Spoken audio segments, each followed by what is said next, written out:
The underlying tragedy of the real crime story documentary, Memories of a Murderer. The Nielsen tapes is that so many people needlessly died due to a culture of intolerance. Convicted serial killer Dennis Nielsen preyed on young men, often gay men, sex workers, or homeless youths.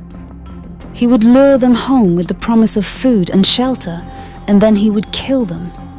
And as an ex-cop, he likely knew that their disappearances wouldn't be addressed immediately due to the culture of shame surrounding the LGBTQ+ community in 1980s London. At that time, young gay people often ran away or were forced out of their homes. So many parents wouldn't have even known if they'd gone missing. And if they did, many parents at the time were afraid of opening a police report and having to talk about the situation because institutions like the police and press were also historically homophobic. As seen in the documentary, Nielsen confessed to as many as 16 murders, but only 8 of his victims were ever identified. He killed unabated from 1978 to 1983. Even when some of his would-be victims escaped. Investigators in the documentary revealed that one of Nielsen's earliest would-be victims managed to escape his attacker by flinging himself through a window, but he declined to press charges after the attack.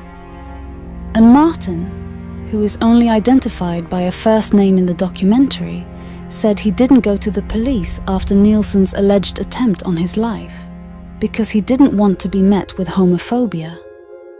Then there was Carl Stotter, who was nearly strangled and drowned to death in 1981. But when Nielsen inexplicably let him go, Stotter went to the police. As seen in the documentary, he claimed the police didn't believe his story. Even when Nielsen went to trial after his arrest in 1983, it was difficult for the prosecution to get witnesses to testify. Doing so would mean expressing intimate details about their life in a trial that was heavily covered by the press. It would also mean opening themselves up to notoriously brutal cross-examination. As seen in the documentary, a couple of people did come forward though and help the prosecution make their case, including Stotter. In October 1983, Nielsen was convicted and sentenced to a minimum of 25 years in prison for 6 counts of murder and 2 counts of attempted murder. His sentence was later upgraded to life in prison. That's where Nielsen spent the remainder of his years. While in prison, he wrote letters to police, TV producers, and journalists about his crimes, recorded the lengthy tapes used in the documentary, and wrote an autobiography. In 2018, he died while at HM Prison Full Sutton in Yorkshire, England.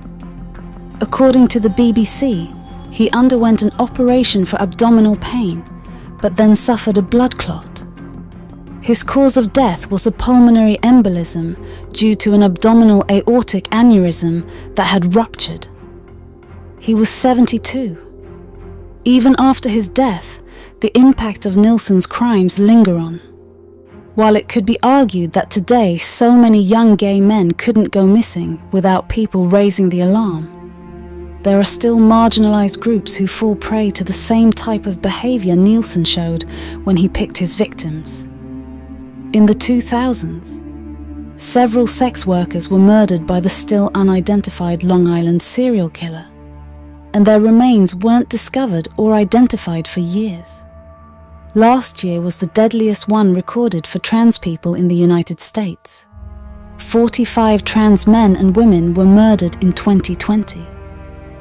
And on reservations, complicated boundaries between federal, state, and tribal law often leads to a breakdown in investigations into missing or murdered Indigenous women, for which homicide is the 3rd leading cause of death.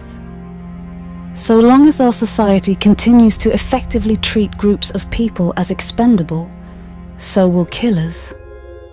Nielsen's urge to kill couldn't be changed, but there's no reason he should have gotten away with it for as long as he did.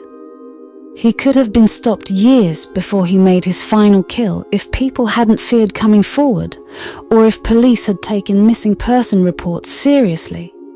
But Nilsen hasn't been and won't be the last dangerous person to take advantage of marginalised groups. It's up to the police, press, and the rest of us to keep these people from being easy targets by empowering them to speak up and actually believing them when they come forward. If you like the video, please like and subscribe. Thank you for watching this video.